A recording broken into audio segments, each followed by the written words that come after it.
we can look for some questions, but I did have one question for you. You talked about white space. Yes. So how much white space time does one need? It depends from person to person. For meditation, they say that if you're busy in life, if you have a busy schedule, they say you should meditate for 20 minutes every day. If you are really, really busy, as in you have a really hectic schedule, then you should meditate 40 minutes every day. Okay. So that is the that is a correlation. But meditation aside, also that's also doing something. Even if you're not finding those white spaces in the day, have that attitude that I don't have to constantly be productive. I don't have to constantly keep busying myself. We have this empty mind is a devil's workshop. So much has been fed into our system that if you're just simply not doing anything, we're so guilt-ridden at that point of time. It's okay to not do. It's all right, because whatever are our fears or whatever, let them surface, then we can address them at that point in time. So really there is no formula, but I really preserve my white space. I guard it with my dear life. And I think it really works. It makes me more focused when I'm doing my work. It doesn't overwhelm me when I'm doing my work. I'm able to handle the things because then I have place where I can unwind. Absolutely not do anything. Yeah. Okay, thank you. Any questions? Yeah, Prem. I have a question. You mentioned about this, we as a person, we are the unchanging one. It's external. But yet, if you look at any corporates or any programs, they all talk about change. Yeah. Bring the change within you, and you need to be. So how does it...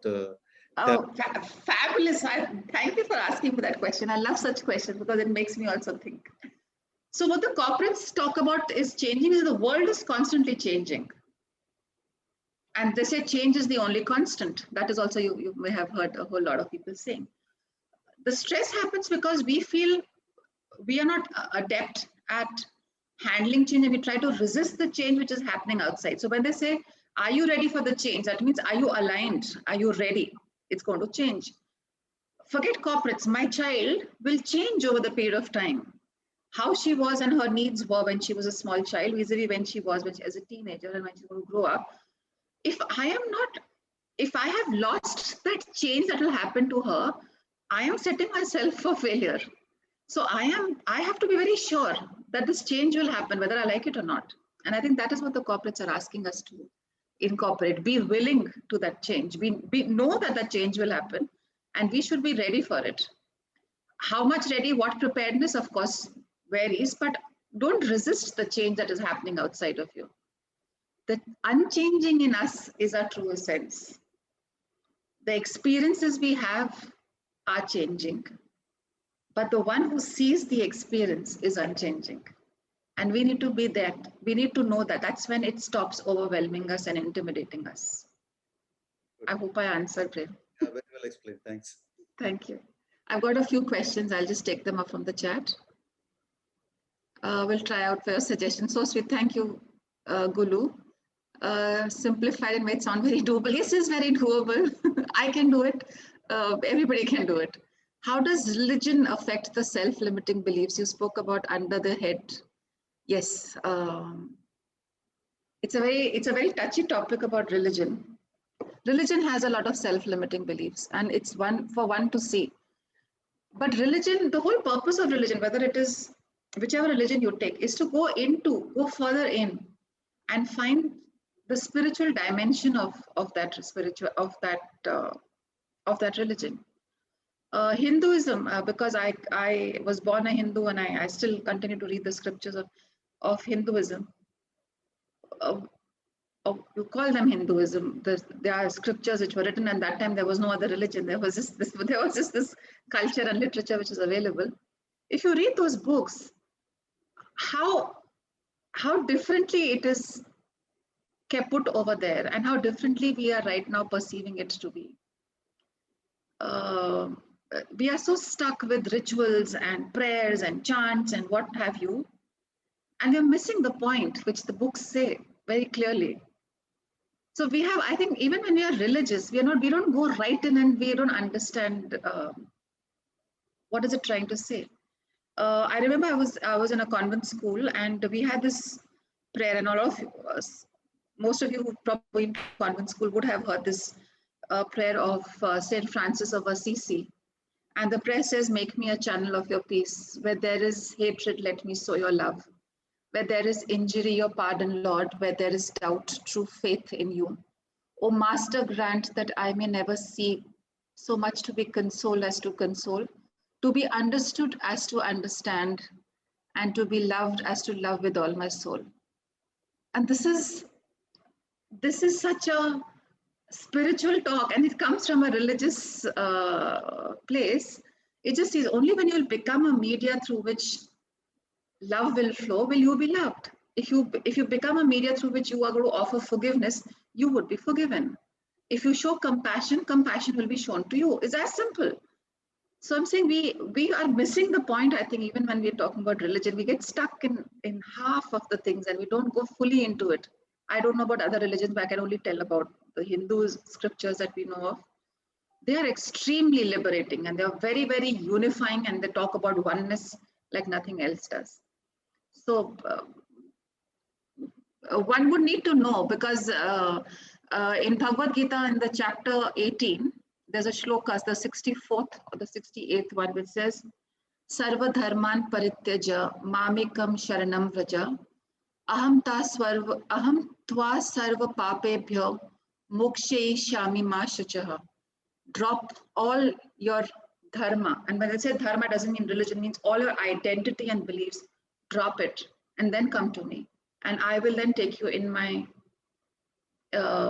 protection, and all your sins would be pardoned. It basically means when you're going to be in a state of no belief and no thought, you would anyway become the divinity itself. I mean, if you look at the higher spiritual understanding of that shloka. But that is hardcore religion. That's religion telling you, drop it. Drop all identity and beliefs. We are actually not the people, we are as spiritual beings not supposed to have too many beliefs. So I hope that answers a question. We can always get on offline. Okay. Keep saying corporates are loading more and more work by reducing work hands. He's stressed and unable to cope up. What is your advice? Yeah, that's happening everywhere. More work is happening.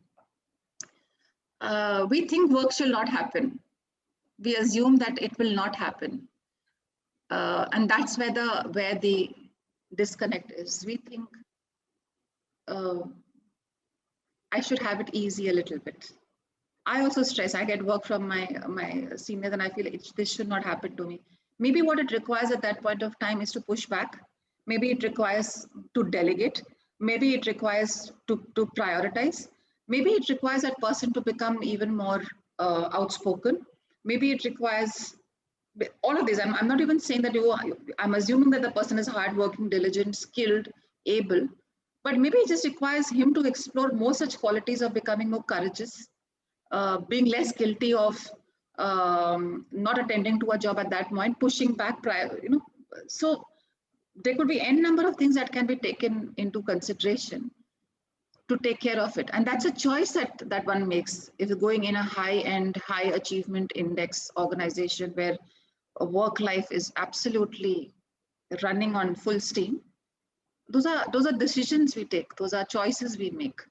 You'll have to, one has to see where will I draw a line. It maybe just calls for clarity and taking a stand and sticking by it. I hope that helps. How do I join the meditation classes? Yeah, so I conduct these meditation classes on Thursdays at 8:30 in the evening and Sundays at 11:30 in the morning. And what we could do is, if you could send in your number to Beena. Beena, can you give me those numbers? Yeah, sure. And I will add you to the group, or I will send you the links. And if you like it and you want to be on a sustained basis, be told, I will put you onto those. You can join the group which keeps coming, and it's one-off, so it's not that it's continuous. So you attend one, you're all right. You can attend the next one, you're all right. There is, you don't want to attend, that's also all right. Okay, so you've given me your number, Anupama. I will just quickly make a note of it.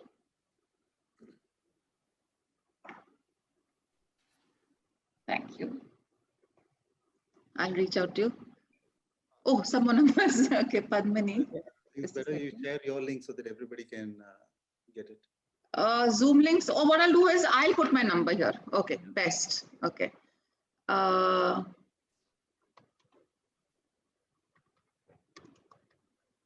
Yes, can you please take down this number? This is mine, and please reach out to me on WhatsApp.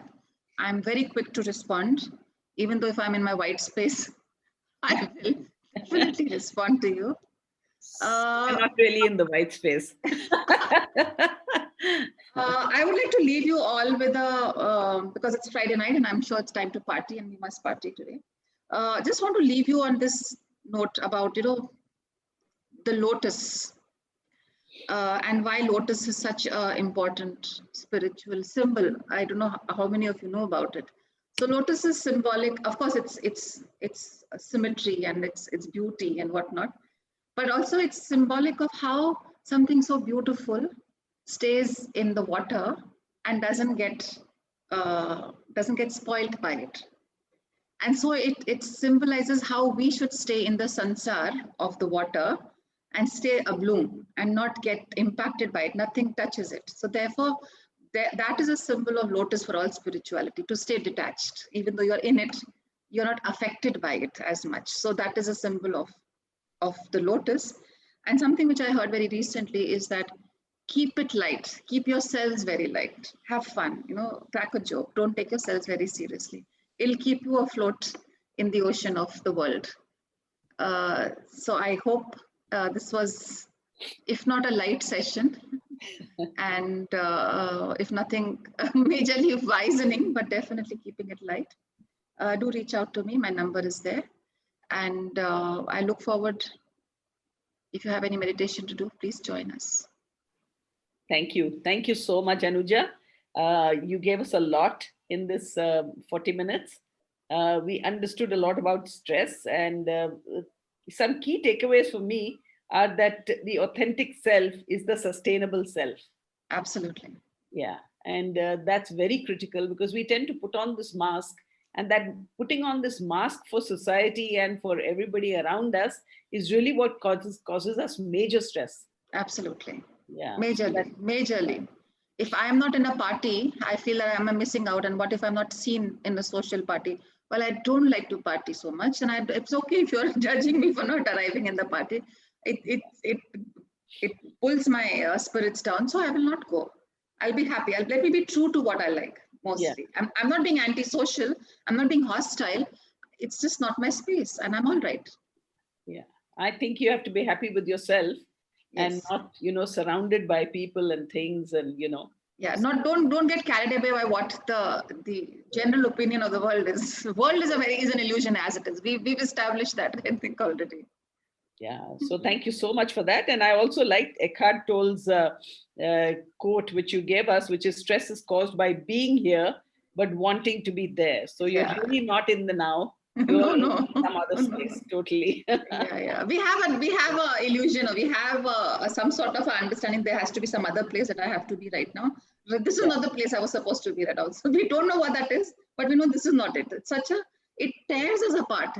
We're in conflict all the time.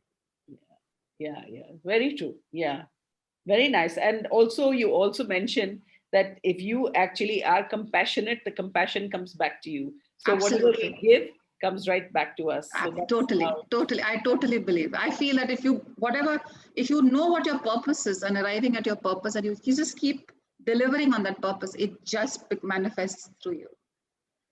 Yeah, so it's thank you so much, Beena, for the opportunity.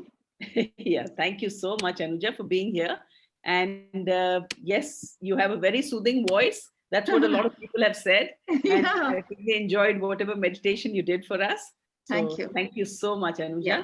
And so I have my number for everybody, and if you could just reach out to me, I will add you into the meditation group. Yeah. Thank you once again. And just a few announcements I'd like to make. We have on Sunday, 17 January, we have a yoga program by Umesh Dagachi. It starts at 7 a.m. and we'll post that on our WhatsApp groups. And on Tuesday, 19 January, we have a very special program by our faculty, Antara Hazarika, on healing with natural foods. And she does something very, very interesting, and she's going to be doing very practical sessions as well. So we'd like you to actually sort of log in on 19 January at 7 p.m. to see what she's talking about, how you can grow these natural foods even in your balcony. So, there's a lot that we're going to be learning on fermentation and a whole lot of subjects, which everybody talks about today, but doesn't have enough information on it. And Antara is our specialist on that. So she'll be here with us on Tuesday, 19th. And the details of all of these programs that we're talking to you about are posted on our WhatsApp groups. They're also all over our social media. So please block your dates for our upcoming webinars.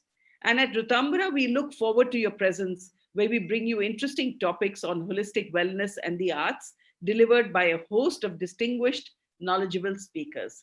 Thank you so much for being here. Namaste.